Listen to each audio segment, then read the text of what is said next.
LiberalViewer presents. So, welcome to the August 23rd edition of LiberalViewer Sunday Live Clip Roundup. Thanks for joining me. This weekend I've picked out the 11 best, most newsworthy clips from the Sunday morning news analysis shows from the big five corporate outlets of ABC, NBC, CBS, CNN, and Fox News, the so-called corporate media here in the United States, for what should be a really informative, educational, fair use media criticism and political commentary show for you all tonight. Want to make sure everything is working the way it should be working here. I've got these preview players. Everything. Oh yeah, everything looks like it's working. I'm sorry I'm a little bit late. I had to reset up everything after coming back home from my trip last week, for those who were watching last week, but that's why it's taken me an extra minute here.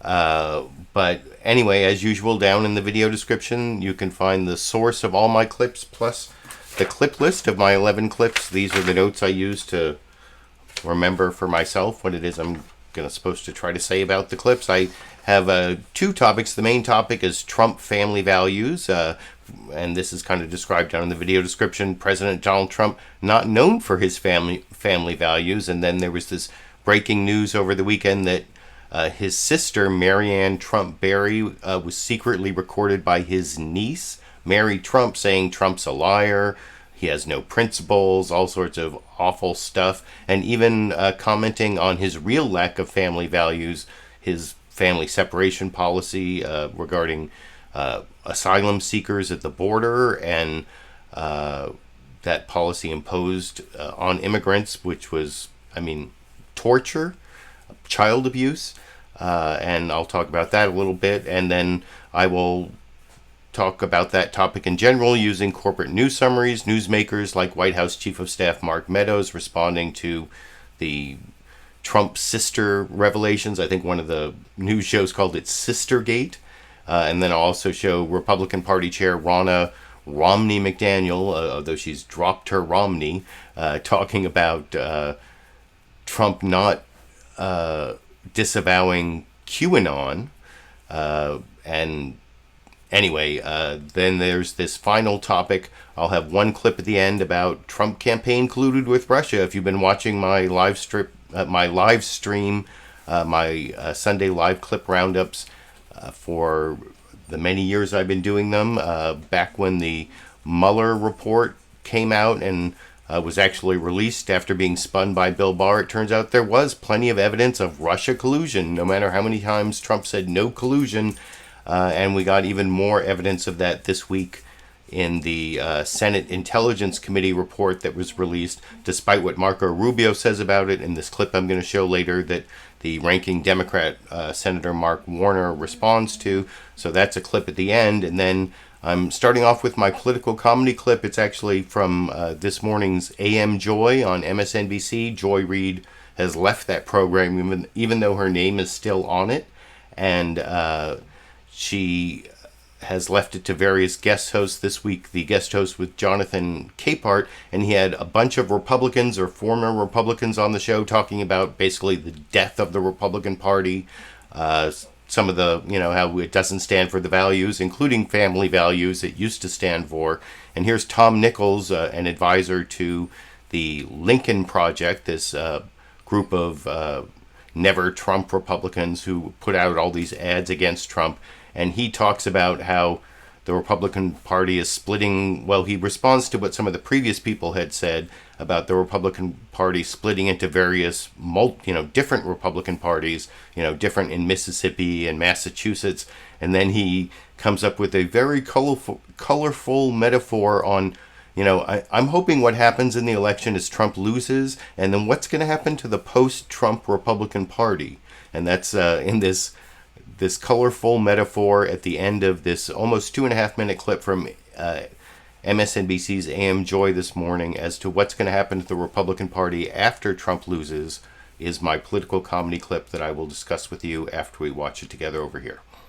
Tom Nichols, you are a senior advisor to the Lincoln Project, which, its sole purpose is to take it to President Trump and to really create a decision, a binary decision. You're either for America or you're for Donald Trump. Why is it so important for you and the Lincoln Project to be so out there and so stark in your opposition to President Trump?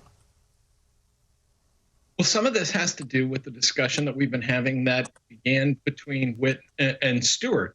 The problem is that by the 90s, there wasn't a Republican Party. There were several Republican parties. And my personal guilt is Stewart was in Mississippi. I was in Massachusetts. I just didn't pay attention to those other Republican parties. I was surrounded by people like William Cohen. I'd grown up with the examples of people like Ed Brooke. I worked for John Hines, God rest his soul, of Pennsylvania, who today would have no home in the Republican Party. And we didn't want to think about how the party was fissioning and coming apart. And it's now dominated by Donald Trump and by people who have bent the knee to Donald Trump. And once you do that, once you betray the Constitution, there is no coming back. It does no good for Marco Rubio to allow. He got a little bit, Rubio got a little bit of positive spin for saying, well, he allowed the report to come out as if this were a favor to the American people. And then he immediately betrayed it by attacking the report of his own committee.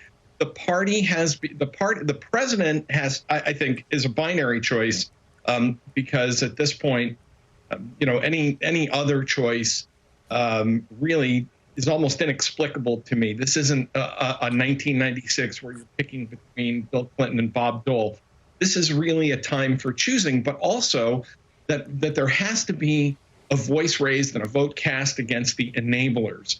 We're all we're either current or former Republicans. We all have a sentimental attachment to the Republican Party. We all loved Old Yeller, but at some point you have to take Old Yeller behind the barn and put him down.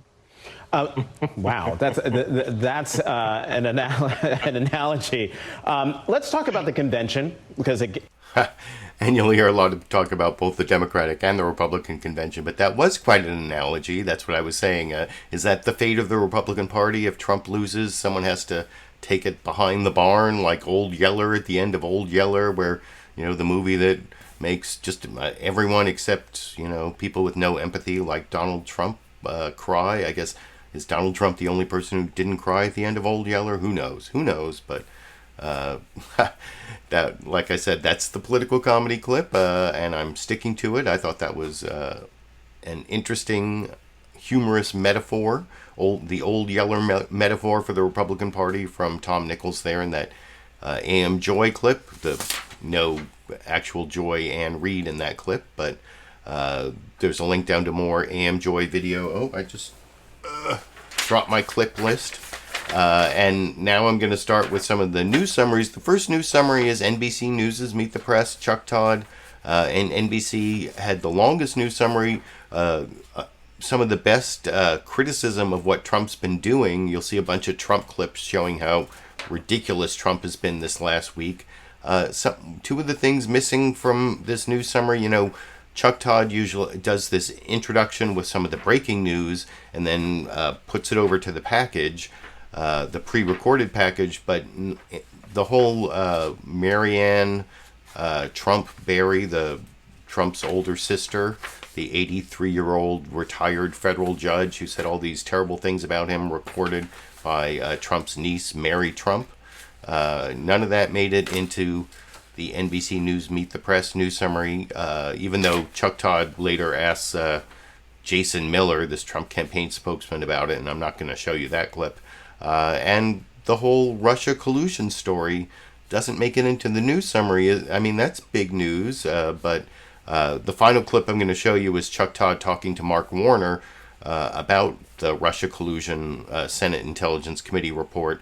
And there was a little bit of a news summary before that, but it's like way at the end of the program. So that's a couple of my criticisms of the NBC News Meet the Press news summary that I will talk about with you a little more after we watch it together over here. Oh, before I do it, that one criticism I have of all the news summaries, this, I talk about media bias and how Fox News, if you read the loudest voice in the room, it's kind of cut off over here. The Gabriel Sherman's book, The Loudest Voice in the Room, you understand that Fox News was actually created to be a propaganda arm of the Republican Party, so it's not even really journalism, even though sometimes some journalism is incidentally committed over on Fox News, and I'll talk about that when I get to the Fox News clips.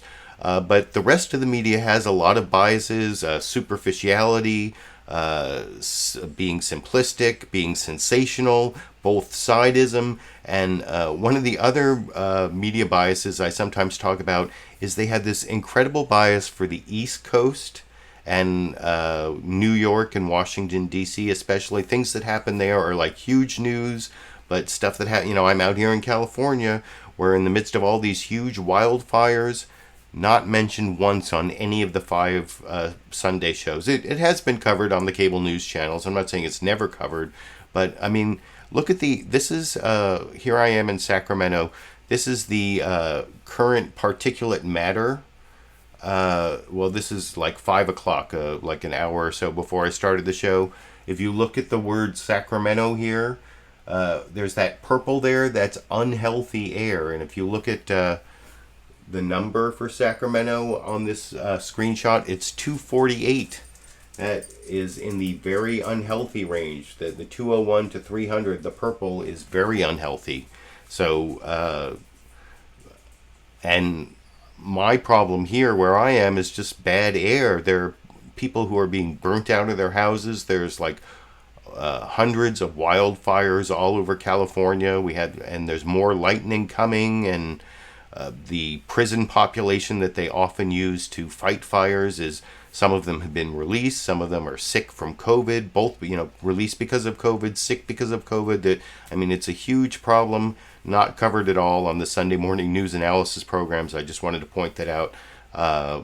That's a across the board criticism of all the big 5 corporate outlets. But anyway, I kind of criticized the Meet the Press news summary that Chuck Todd starts with his intro and then goes to the package that I will talk about a little more after we watch it together over here. Good Sunday morning. The Democrats came out of their first ever virtual convention making their case against President Trump, both by looking to the past with luminaries like President Obama, and to the future with the woman they hope will become the next vice president, Kamala Harris. Joe Biden delivered what may have been the speech of his life, putting to rest, at least for now, the caricature President Trump has painted of him as mentally infirm and not up to the job. And Democrats made headway in uniting their often divided party, reaching out to Republicans and stretching their tent without ripping it yet. In short, they're coming out of their convention running the same campaign they did 4 years ago, more on character and decency than on policy, only this time against an incumbent president and with a nominee with lower negatives. So now it's the Republicans' turn. President Trump will not have the tens of thousands of cheering supporters packed into an arena that he so desperately wanted. The coronavirus settled that. He will have 4 days to rewrite the Democrats' portrayal of him as the great threat to American democracy into one of a president who made America great again, is tougher on crime than Joe Biden and more trusted on the economy. But President Trump enters his convention trailing in the polls, with the coronavirus still out of control and the economy in tatters. And he's sounding increasingly desperate, perhaps fearful of losing, describing a dystopian view of America if Biden wins, with the president as the only thing standing between us and the end of American civilization. If our opponents prevail, no one will be safe in our country, and no one will be spared. President Trump ratcheting up his rhetoric after a week when Democrats painted a bleak future for the country if the president is reelected, arguing the American democracy is at stake. Character is on the ballot. Compassion is on the ballot.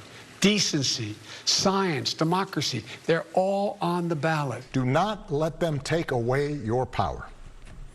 Do not let them take away your democracy. As he prepares to fight for another term at his convention this week, the president is escalating his assault on Biden, who he has struggled to effectively attack. I'm the only thing standing between the American dream and total anarchy madness, and chaos. It is a darker version of a line from 4 years ago. Nobody knows the system better than me,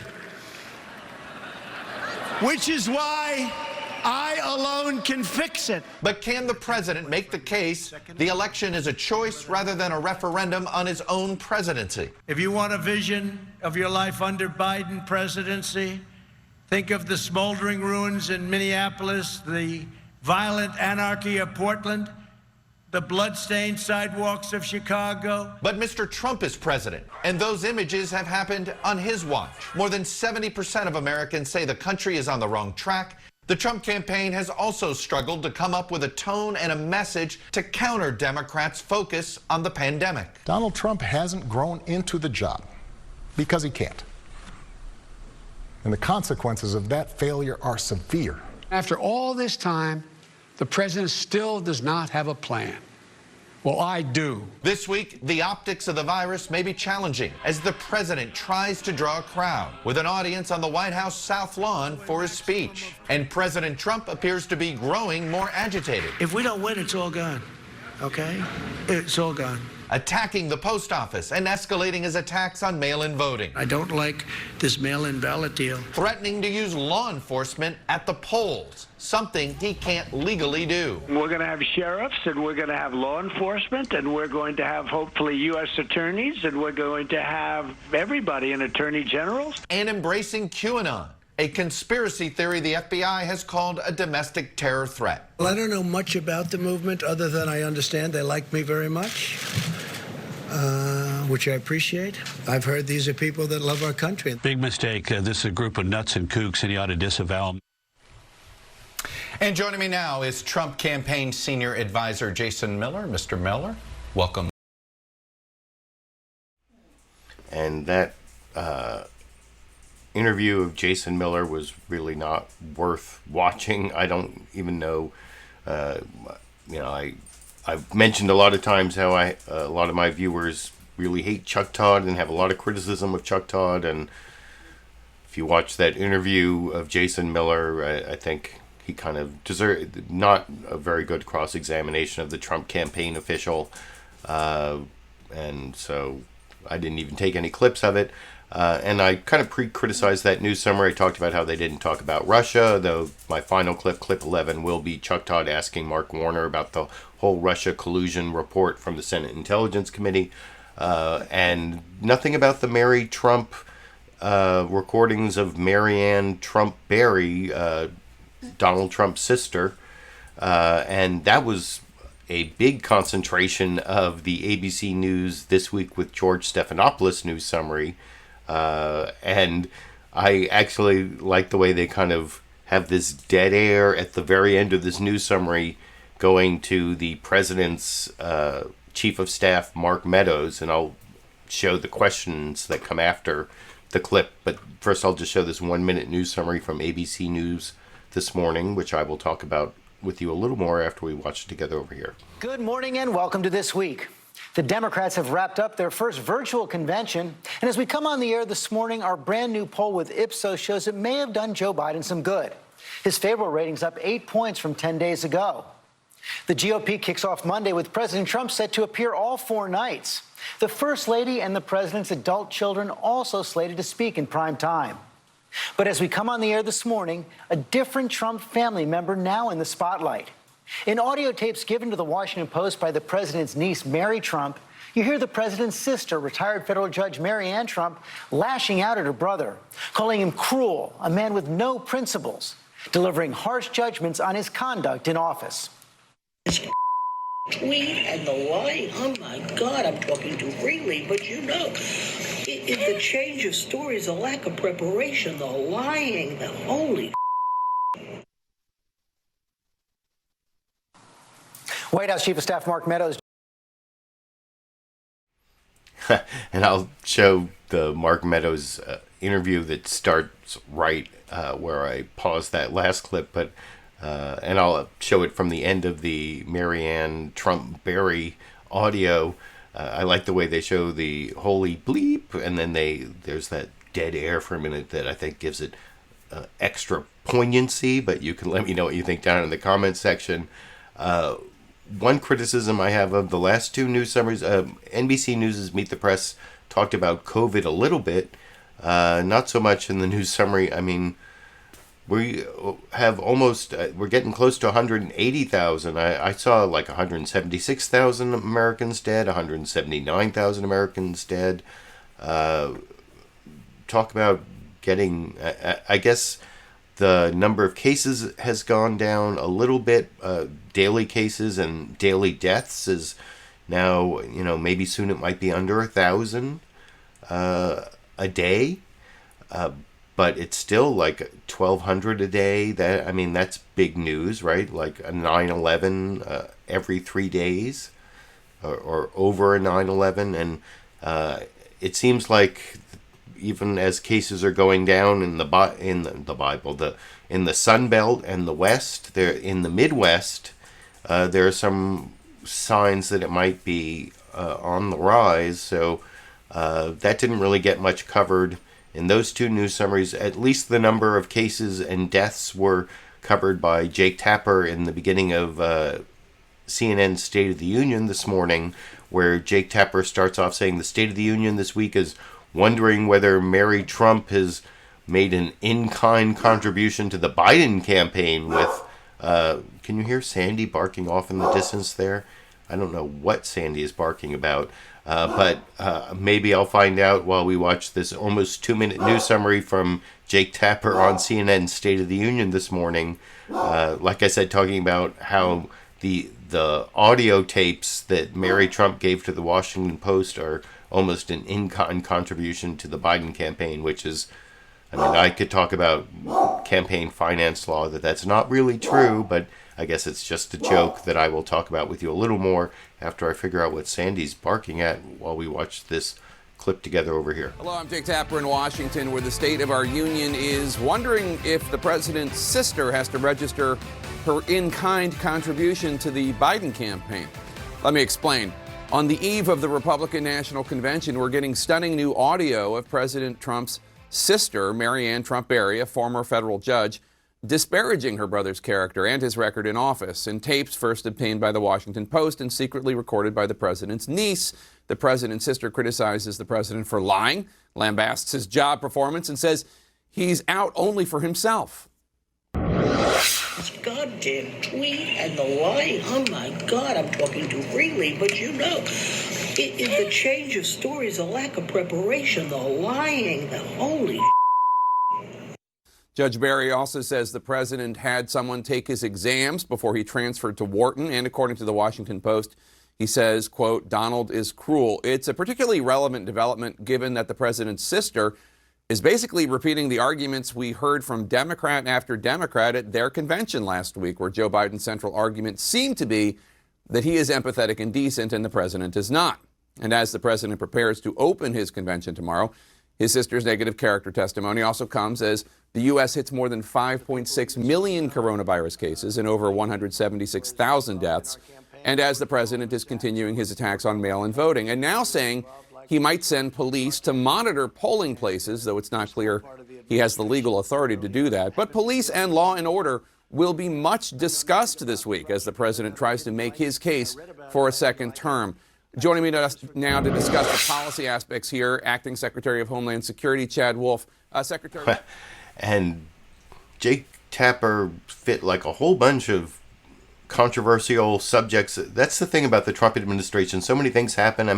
You didn't even hear about Steve Bannon being arrested in any of those news summaries, and that's like a big deal. I think it might be, is it in the CBS News Face the Nation? It did come up in a couple of the Sunday morning news analysis shows on like the California fires, but there's so many scandals, so many controversies.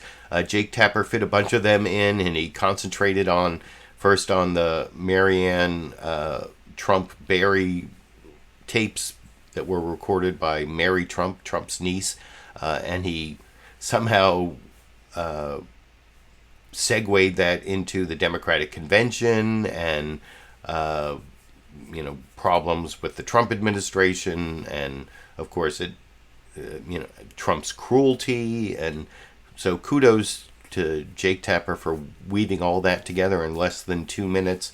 The CBS News Face the Nation news summary. Oh, and Jake Tapper even mentioned the mail controversy, which didn't really. That was another big scandal. The Postmaster General came and testified to the more friendly Senate committee on Friday, but then tomorrow he's going to testify to the less friendly House. The Senate's controlled by the Republicans, House controlled by the Democrats, and the House is going to pick up on some of the things that he said that may not have been true about no cuts in overtime and various other things, but that is not something I'm covering much, but is covered most in this CBS News Face the Nation news summary. This week they have their White House correspondent in their introductory news summary, who I haven't seen before. Her name is Weijia Zhang. But don't worry, Mark Strassman actually has a report later in the show. I'm not going to show the clips from that. It's actually about how colleges are opening up, and surprise, surprise, these young college students are engaging in risky behavior and not necessarily following the COVID-19 rules, and it's causing problems. And I'm not going to show you that news summary, but here's Margaret Brennan starting off CBS News' Face the Nation, and then the White House reporter talking both about the Maryanne Trump Barry clips and other problems that the White House is having that I will, especially the whole postal inspector. And I'm going to tell you who I think Louis DeJoy looks like in terms of Marvel villains. Think about Marvel villains. Anyone watch any of the Netflix Marvel superhero series? Because I think Louis DeJoy looks like one of the Marvel villains, and I think he appears in the CBS News Face the Nation news summary that I will talk about with you after we watch it together over here. Good morning and welcome to Face the Nation. With just 10 weeks to go until Election Day, former Vice President Joe Biden has maintained his 10-point lead over President Trump following the Democratic convention. That's according to our CBS News Battleground Tracker. And there is yet another scandal facing the president on the eve of his convention. New audio recordings have surfaced of President Trump's sister, Maryanne Trump Barry, sharing some candid thoughts about her brother. CBS News has obtained those tapes, and as of yet, we have not independently verified their authenticity. White House correspondent Weijia Zhang reports. Margaret, the recordings paint President Trump as a liar who does not read and even paid someone to take his SATs. This morning, White House Chief of Staff Mark Meadows brushed off the statements on ABC, saying just another day and another attack. That existed. President Trump's niece, Mary Trump, who recently released a book criticizing her uncle, allegedly recorded conversations she had with her aunt in 2018 and 2019. Maryanne Trump Barry was a federal judge at the time and said her brother is, quote, cruel. All he wants to do is appeal to his base. He has no principles. None. And his base, I mean, my God, if you're a religious person, you want to help people, not do this. President Trump spent the week waging a personal war on mail-in voting. This will be the greatest catastrophe, one of the greatest catastrophes in the history of our country. That's how serious it is. And they also think I'm trying to steal an election. Just the opposite. I want the fair results of an election. But Democrats are convinced the president is trying to control the outcome of the election by slashing resources to the U.S. Postal Service, which could cause ballots to be delivered too late to count.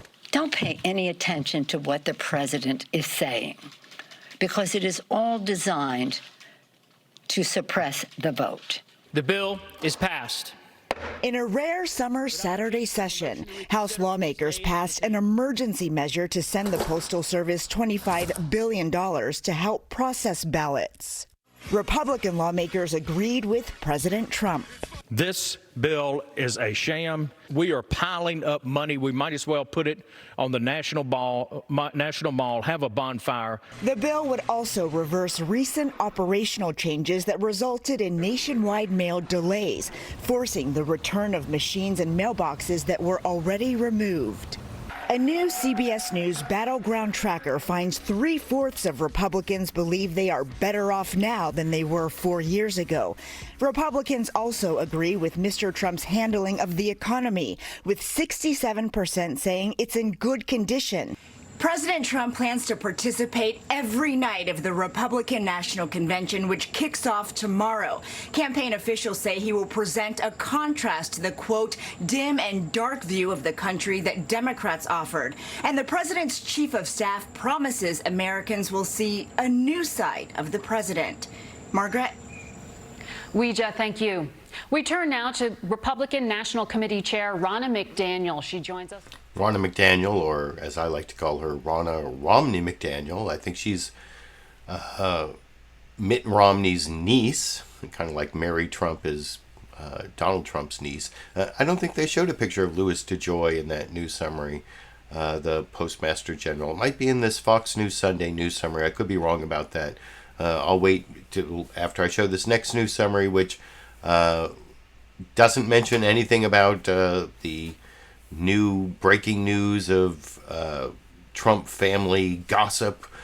Mary Trump recording Maryanne Trump Barry, Trump's sister, saying all these nasty things. And in that last clip, I didn't see any of the clips of Maryanne Trump Barry specifically talking about family separation, which is, a big issue that I care about, of course, especially if you read this book right here, Separated by Jacob Soboroff, about the whole family separation policy. She talked about how, if he's supposed to be appealing to his base, but religious people are supposed to help people, and what she's talking about there is family separation. That's one of the reasons that I actually titled my video this week and made that the main topic, family values.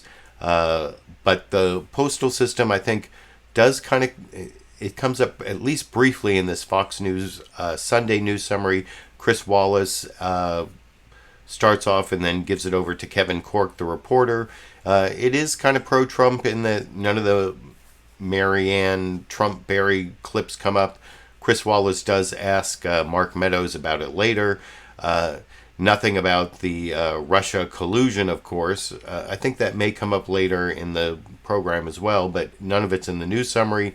At the beginning, there is a little talk when they compare the Democratic convention to the Republican convention, how there were Republicans at the Democratic convention, and Kevin Corke actually lists them, so it sounds kind of fair and balanced. But if you listen to the reporting, they leave out a lot of facts that make it sound like the Democrats are responsible for the lack of unemployment insurance coverage and other COVID relief, even though the Democrats passed their bill back in May. That kind of doesn't come up in the news summary. And at the very end, well, I'll talk about the very end after we watch this final news summary, the Fox News Sunday news summary, Chris Wallace, and then Kevin Corke for about 2.5 minutes this morning over here. And hello again from Fox News in Washington. Congressional Democrats have spent the day since their convention passing a bill to provide billions more for the Postal Service before a flood of mail-in balloting ahead of the November election. But there's been no progress on extending unemployment benefits for Americans thrown out of work by the COVID crisis. And tomorrow, Republicans kick off their convention with an in-person roll call of delegates in Charlotte. In a moment, we'll talk about all of this with White House Chief of Staff Mark Meadows. But first, let's bring in Kevin Corke with a look at what Republicans hope to accomplish this week. Kevin. Chris, at the Democrats' convention, they welcomed a mixture of voices, everybody from the party's fringe to party royalty, even a few Republicans thrown into the mix. But sources tell Fox News not to expect anything like that this week at the RNC. Gone are familiar faces like Mitt Romney, George W. Bush, and Paul Ryan, all of them declining to take part in the festivities. Instead, you'll see new faces like Alice Johnson. Of course, she was previously incarcerated, then pardoned by the president at the behest of Kim Kardashian Kardashian West, other folks like the McCloskeys of St. Louis, and Nick Sandman, the former Covington, Kentucky high school student, all expected to take part. A bit of a cavalcade of non-politicos, outsiders, if you will, all there to back the ultimate insider, that, of course, being the sitting president of the United States. A lot of topics they will get to, we suspect, Chris, including mail-in balloting. That's something the president said will likely lead to mail fraud. We also know that the coronavirus spending bill, a possible bill, will be another topic. As you probably saw on Saturday, the House voted to give the post office $25 billion to assist in what could be a deluge of mail-in ballots.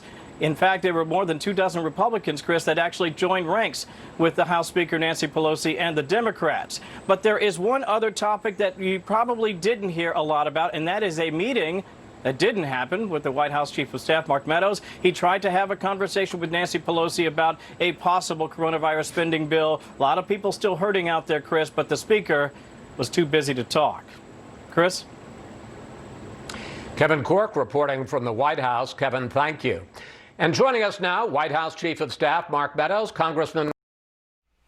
And I will have a couple clips of Mark Meadows coming up in a minute, but one thing I wanted to mention about the Republican convention that also kind of has to do with Trump family values. This is the lineup I saw. A lot of people on Twitter were showing this picture.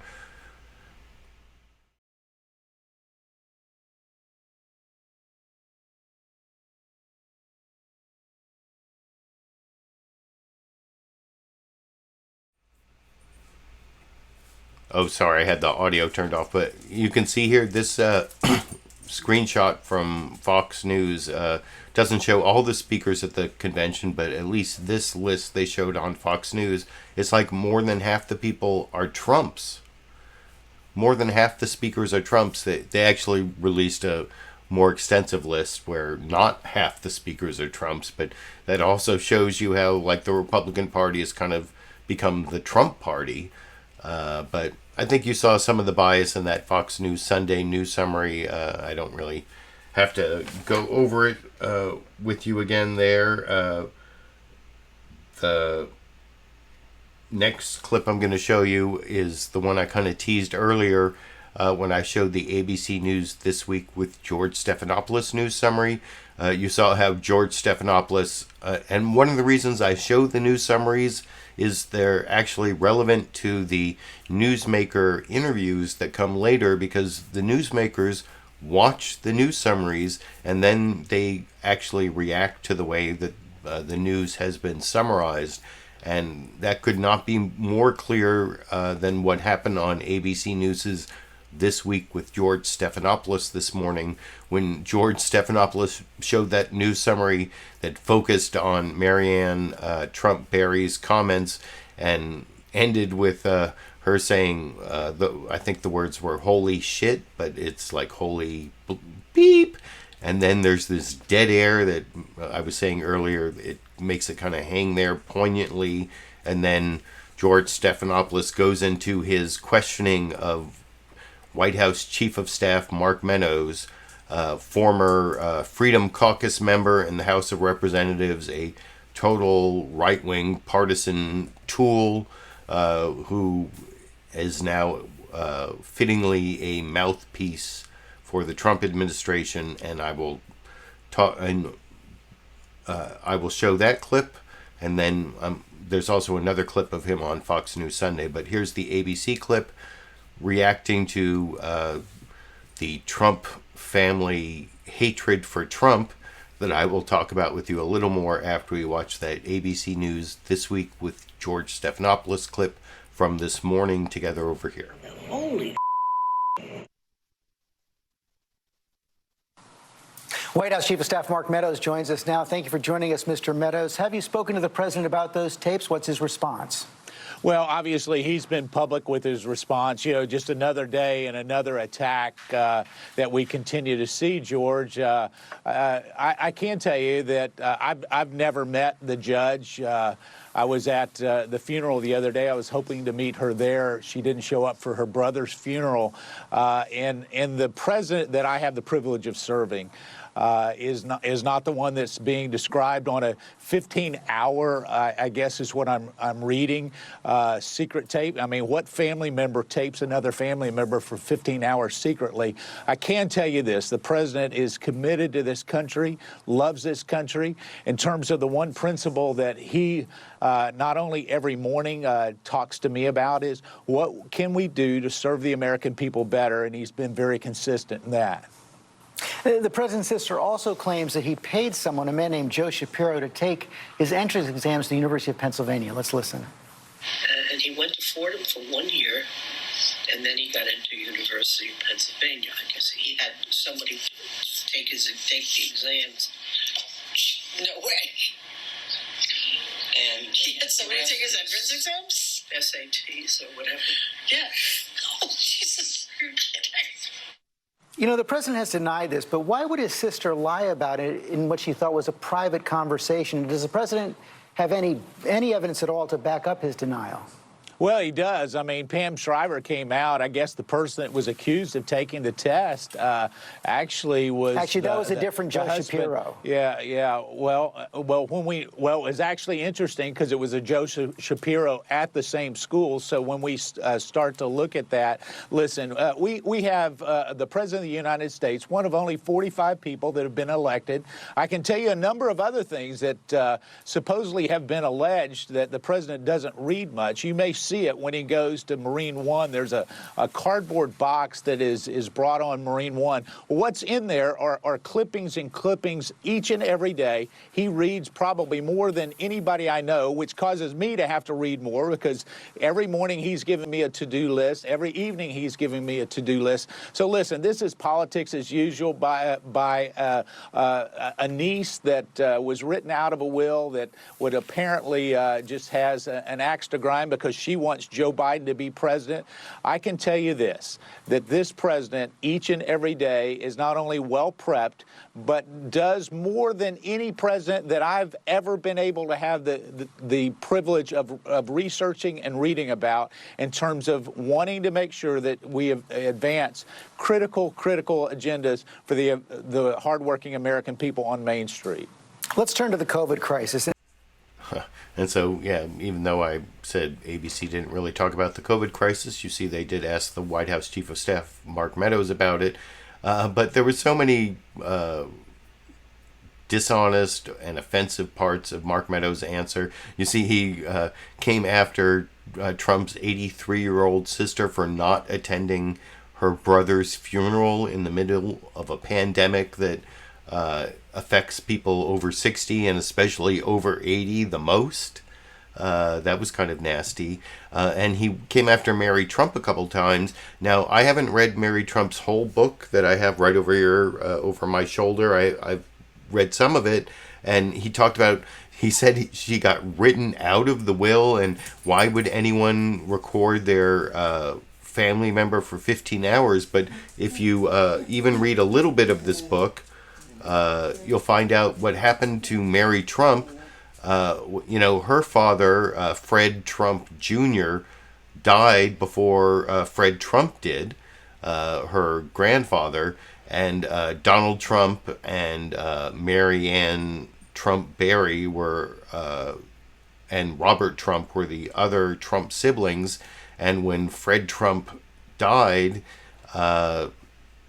Mary Trump and her brother were supposed to get as much of an inheritance as all the other Fred Trump children. That's the whole thing about if you are a lawyer or interested in the law, just Google the phrase per stirpes, STIRPES. That's the way most inheritance goes. That means Mary Trump and her brother get the share that was supposed to go to their father, even though Fred Trump Jr. predeceased Fred Trump. But Mary Trump's aunts and uncles conspired to make her think that she was supposed to get her share of like $30 million instead of like $1 billion. So they cheated her out of hundreds of millions of dollars, or her and her brother anyway. So that kind of answers what Mark Meadows was saying at the beginning of that clip about who would record their family member for 15 hours. Well, maybe a person who got cheated out of hundreds of millions of dollars by their family. That's the answer to that question. And you can find out more about that by reading Mary Trump's book, which is over here over my left shoulder, which gives you some insight into how Donald Trump was raised by a sociopath to be, to kowtow to authority and have no self-esteem, and to, he craves the attention that only the spotlight can provide, as Dave used to say on The Late Show with David Letterman, if you're an old David Letterman fan like I am. But anyway, I think I've talked long enough about that clip. The next clip is Chris Wallace. Now, he asked Mark Meadows, the White House Chief of Staff, about the Maryanne Trump Barry audio recordings, and he did call it like family gossip at one point, but I didn't take that clip because the answer was pretty similar to what you just saw from ABC. But then at the end, he asks Mark Meadows about QAnon, and he kind of apologizes for asking about it just because, but he does point out that it's a domestic terror threat. But he never brings up the fact that QAnon is a movement that is supported by people who have now been elected in Republican primaries. And I have other criticisms of Chris Wallace that I will talk about with you a little more after we watch this clip of him talking to the White House Chief of Staff about what Trump said about QAnon in this clip. Sorry to interrupt. I got a minute left. I want to ask you one last question. That's great. The president was asked this week about QAnon, a conspiracy theory group that the FBI has called a domestic terror threat. The president said he was thankful for the support of people in QAnon, which led to this exchange. Is this belief that you are secretly saving the world from this satanic cult of pedophiles and cannibals? Does that sound like something you are behind? Well, I haven't heard that, but is that supposed to be a bad thing or a good thing? You can end this controversy right now. Does the president disavow, does he condemn QAnon? Well, listen, we don't even know what it is. I can tell you, you've spent more time talking on it, Chris, than we have in the White House. I find it appalling that the media, when we have all of the important things that are going on, a list of top 20s, that the first question at a press briefing would be about QAnon, that I had to actually Google to figure out what it is. It's not a central part of what the president is talking about. I don't know anything about it. I don't even know that it's credible. But I can't tell. No, Chris. It's not my first question. Well, I know. But it is your question that you're bringing it up, and it's ridiculous. If you want to talk about conspiracies, let's get back to talking about how the FBI and others within the FBI spied on the Trump campaign. I'll be glad to speak about that. I got 30 seconds here. Yeah. So the point is, it's a hate group. It's a group that is called by the FBI a domestic. If it's a hate group, I can tell you that this president is not for hate. So I can tell you that if it's a hate group that is there, let's look at domestic terrorism and look at Antifa and a number of other areas, and quit spending time on something that 81% of Republicans don't even know what you're talking about. I think, just to add, the only reason that people keep asking is because we didn't get an answer like you did just now. Thank you, sir. Thank you, Congressman. Well, I'll be glad to give you an answer. I'll be glad to give you an answer with it, Chris. Here's what we have to do is, I don't see it as a legitimate thing that we have to address, and so we're not going to address it. We're going to talk about things that are important to the American people. Thank you, sir. We'll watch what happens at the GOP convention this week and the message that the president and all of you send to the American people. Thank you, sir. Up next, we'll turn to a member of the... And the one criticism that I would add to that clip that I didn't say before I showed it is that Chris Wallace acted like Mark Meadows answered the question, do you disavow QAnon? And he didn't. He dodged it because Trump doesn't want to lose the QAnon vote, so he won't disavow it. He says, I won't, it's not worth responding to. I'm sorry, I got a little distracted because I saw on my phone while I was watching that last clip with you that Kellyanne Conway has quit the Trump administration. I was just reading her statement. In fact, just so that it becomes part of the record of my live stream here, I will take a screenshot of that statement here. Kellyanne Conway, August 23rd. Here, let me... here, I need to export it as a screenshot. Come on, come on. That is big news. And I don't want that to get lost. I've been watching Kellyanne Conway since she was Kellyanne Fitzgerald appearing on on Politically Incorrect with Bill Maher on ABC. And now apparently, let me show you that screenshot here. Let me change the audio source on it. So here. Can you see this? This is the statement from Kellyanne Conway that was just breaking on Twitter in the last... this happened like in the last 20 minutes. Kellyanne Conway tweeted this out on Twitter, saying she's quitting the Trump administration. Wow, that is big breaking news. I normally don't break news during the show, but I just happened to notice that. So, wow. Anyway, I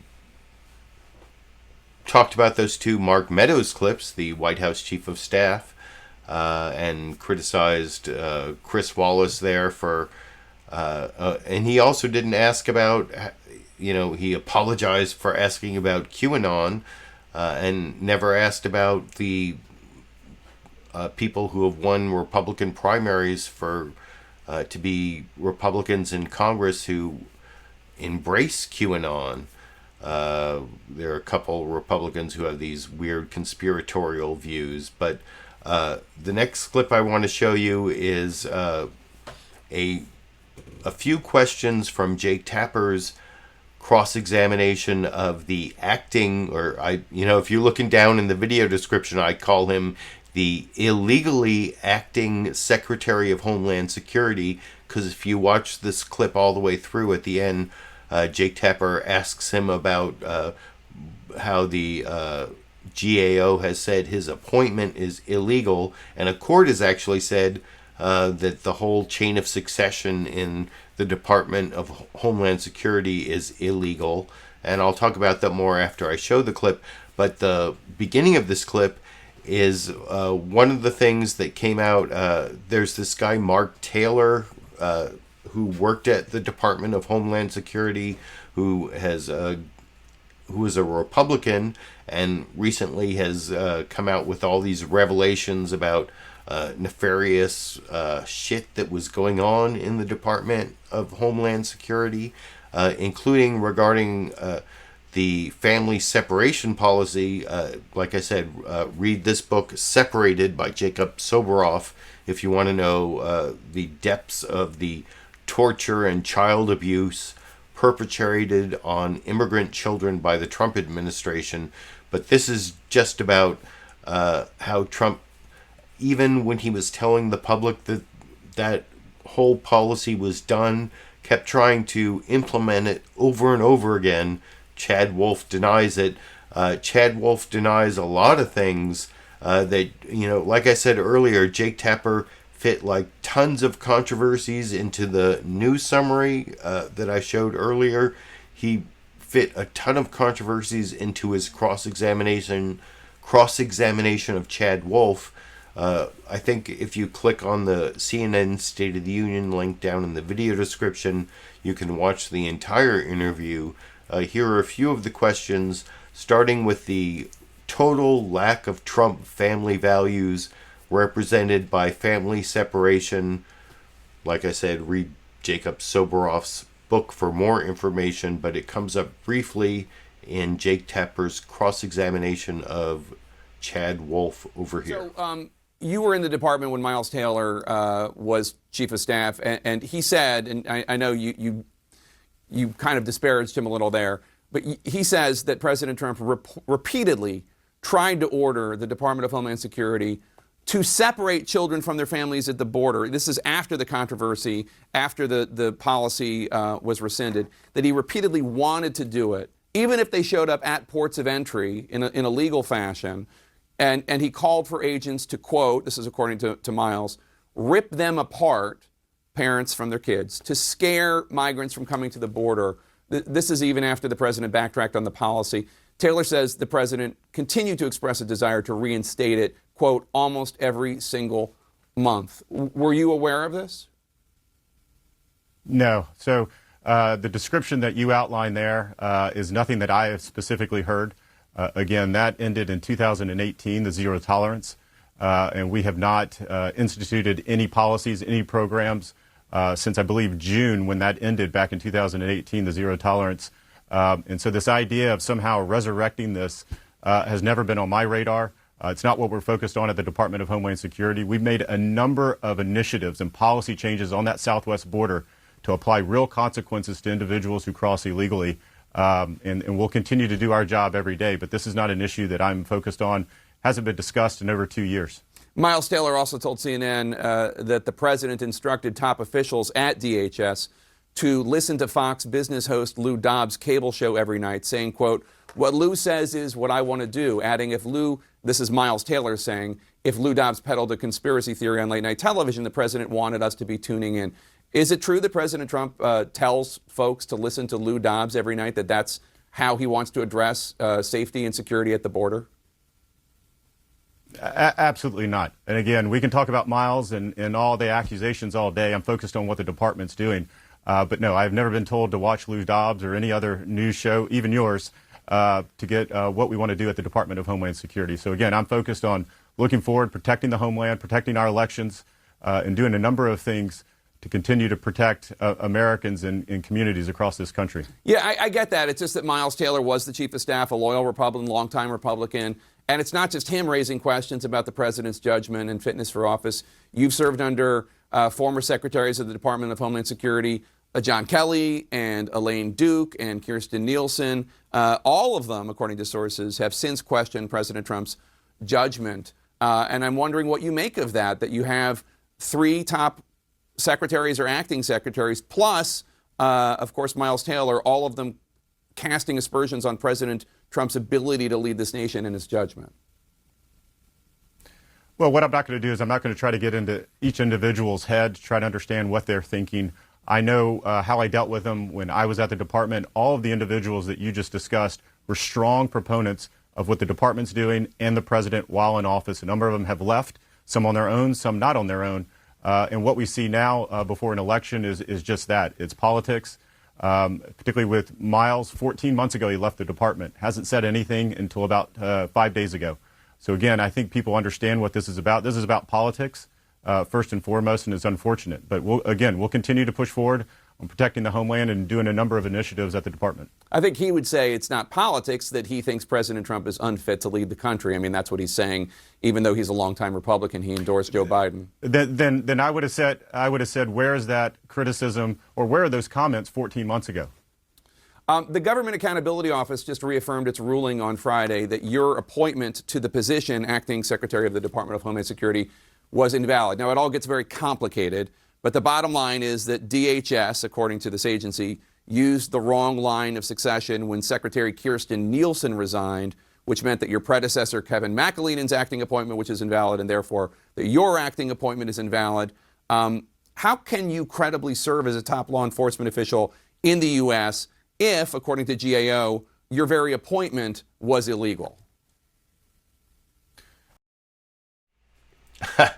And Chad Wolf says, well, thank you for that question. And you're right, it is complicated, and then gives this whole bogus answer that doesn't really talk about how Trump has been governing in a way that is not only breaking all of the norms and totally unprecedented, but he has the most vacancies in the executive branch, and the lack of Senate confirmed people, that he has all these acting people, like illegally acting Secretary of the Department of Homeland Security, Chad Wolf, who couldn't, he just said, well, it's the Homeland Security Act that governs, not the Vacancies Act and whatever. I don't want to go into the deep weeds on that, but just know and believe that Trump is a really bad executive.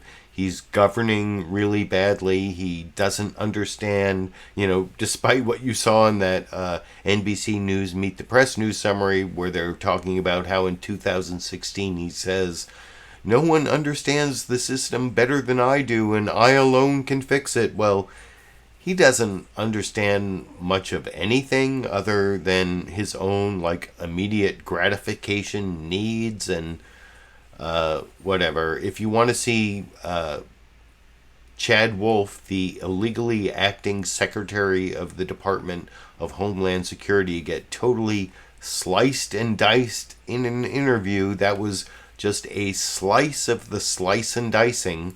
The whole interview, I guess, is available if you click on the link down in the video description for CNN's State of the Union. But the final clip I want to show in the Trump family values topic, before I get to the Trump campaign colluded with Russia topic, which has been true for years, and no matter how many times Trump says no collusion, there was collusion. Sandy's whining over there, so she understands what I'm saying. But this is Ronna, in parentheses, Romney McDaniel, niece of Mitt Romney, the last Republican presidential candidate before Trump destroyed the Republican Party, so it has to be taken out behind the barn and shot like old Yeller, if you watched my political comedy clip. But here is Margaret Brennan on CBS News' Face the Nation asking Ronna Romney McDaniel about this. I almost used this as my political comedy clip. This CBS News Face.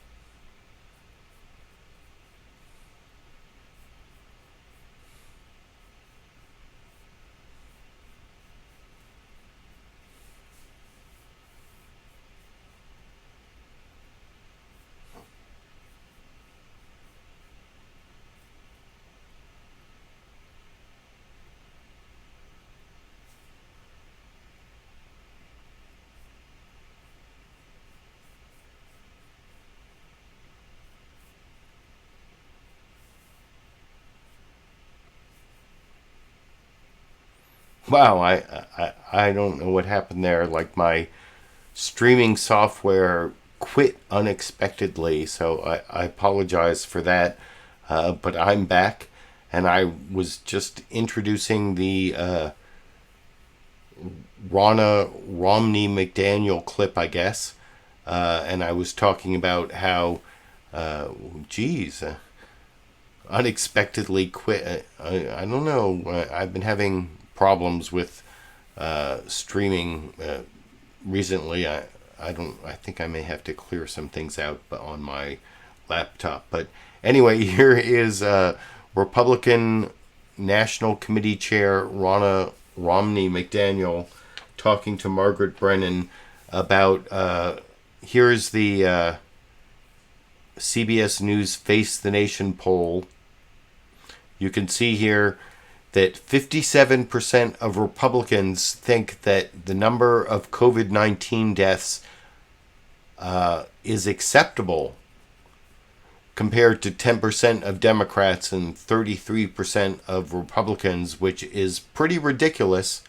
And apparently Ronna Romney McDaniel thinks that whole poll question is unfair, as I will talk about with you a little more after we watch that final clip in the Trump family values topic together over here. Certainty.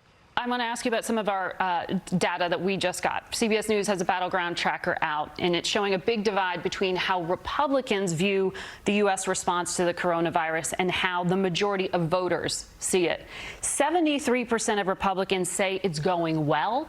38% of all voters say it's going well by comparison. Then 57% of Republicans say the number of dead is acceptable at 170,000 people. 33% of independents say it's acceptable, just 10% of Democrats. How could that number be acceptable, and why is there such a big divide between how Republicans see it and how the majority of people do?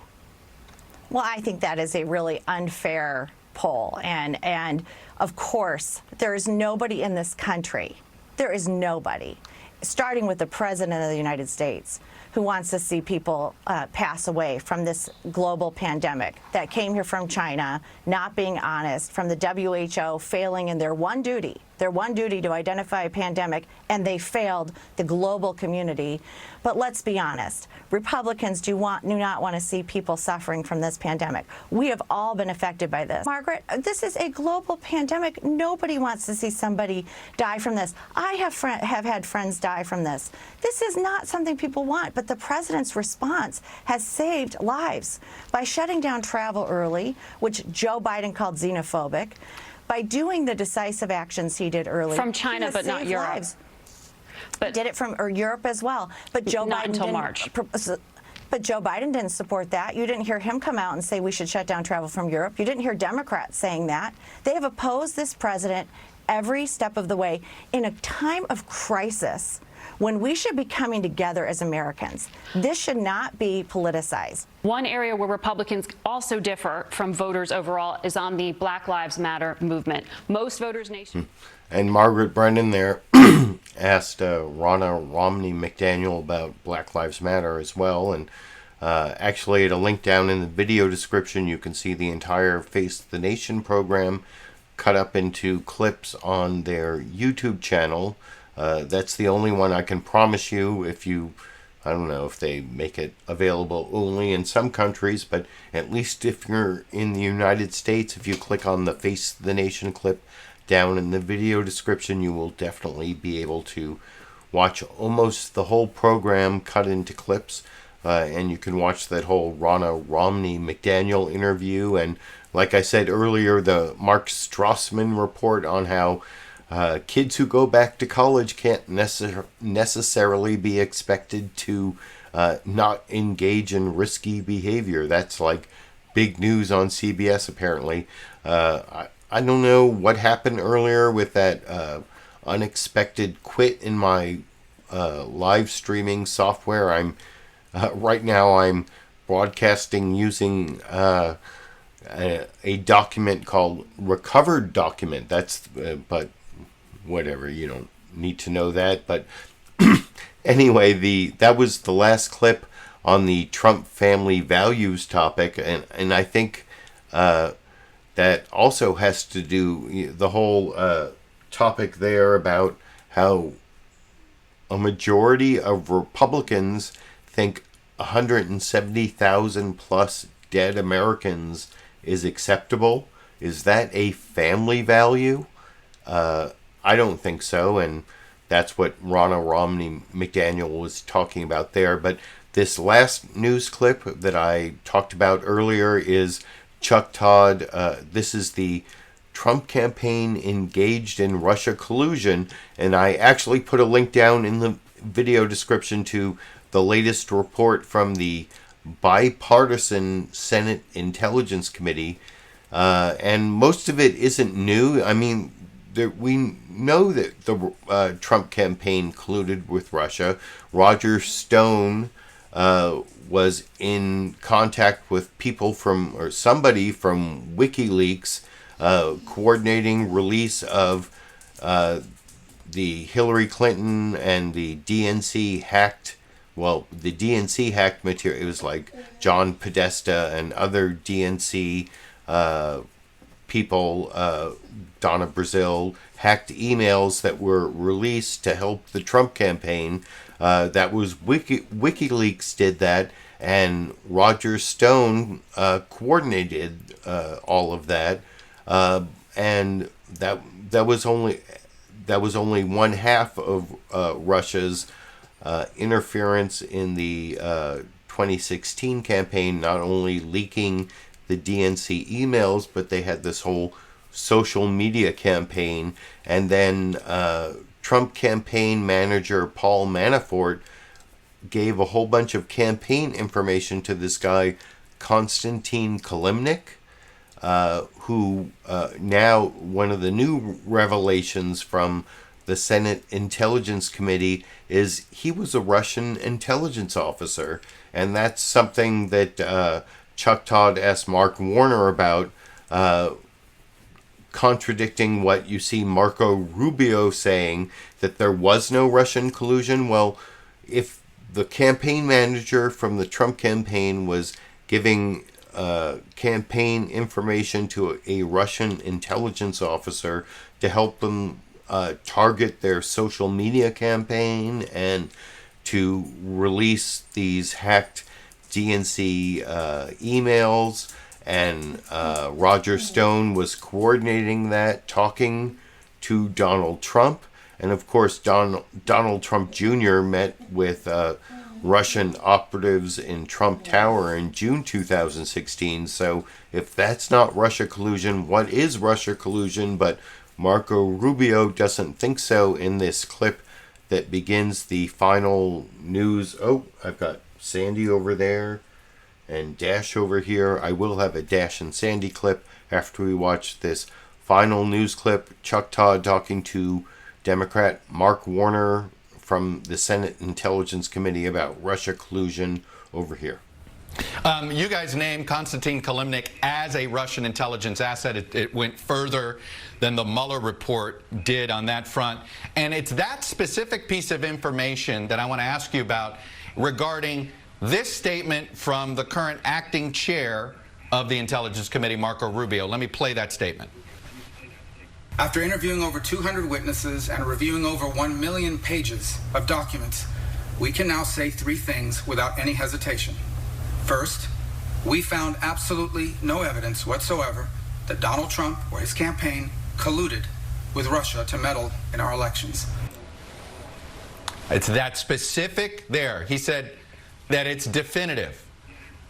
How does an active campaign chair and Paul Manafort sharing information with a known Russian intelligence asset, Konstantin Kilimnik, somehow definitively erase the idea that there was no collusion? Listen, respectfully, I disagree with Marco on that.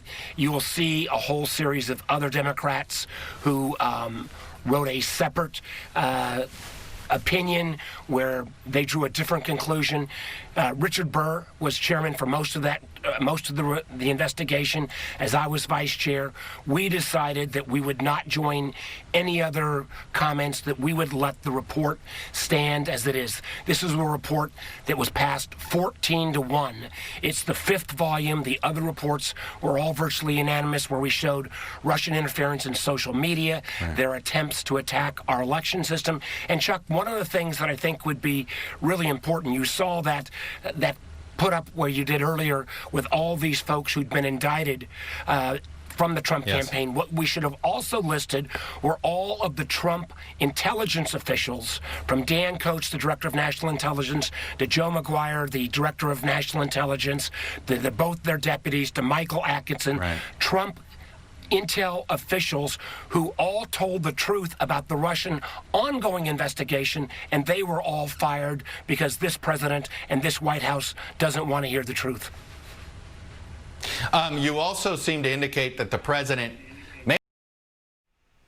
So there you see Chuck Todd at least getting some important information from the ranking Democrat on the Senate Intelligence Committee about Russia collusion. I I think I talked about how Russia collusion, actually, Trump campaign did collude with Russia. If you look at Paul Manafort's communications with Konstantin Kilimnik, Roger Stone's coordination with WikiLeaks, Donald Trump Jr. meeting with Russian intelligence assets in Trump Tower in June 2016. What else do you need for Russia collusion? Nothing. That's what I say. Before I finish the show, I do want to thank all the people who gave super chat contributions along the way. I captured some of those here.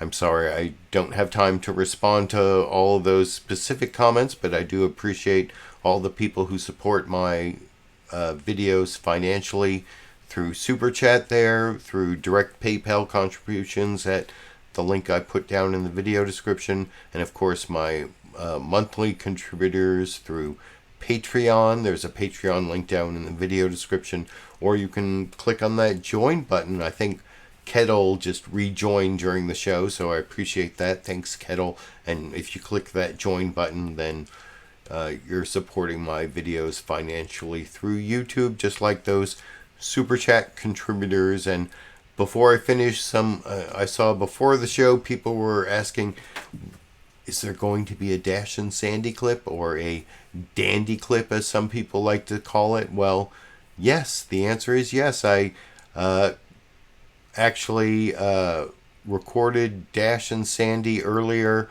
while I was watching Fox News Sunday speeded up. I like 1.75 speed. Some months I subscribe to YouTube TV.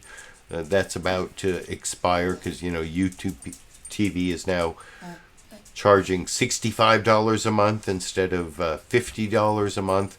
But you'll hear in the background of the Dash and Sandy clip, Fox News Sunday, Chris Wallace cross-examining Mark Meadows at 1.75 speed. Well, oh, I've got Dash and Sandy right here, right now, but here is they're interacting underneath a chair before I finish the show tonight for you over here. Policy is actually effective. We're going to get to some issues. One more question on Tom. Here was a statement by the president this week. His message. I'm the only thing standing between the American dream and total anarchy, madness, and chaos.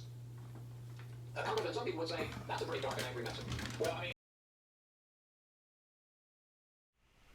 mean... And anyway, I hope you enjoyed that Dash and Sandy clip.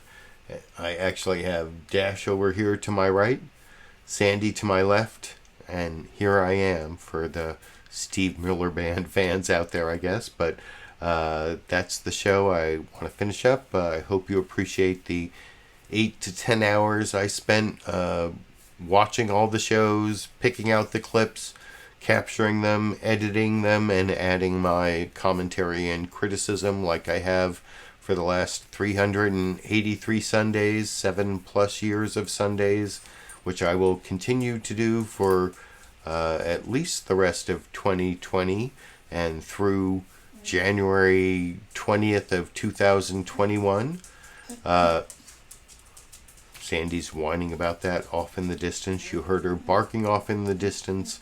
You'll probably see Dash or Sandy mewing or whining sometime in the next several Sundays, but until next Sunday, I guess I will be seeing all of you around the internet.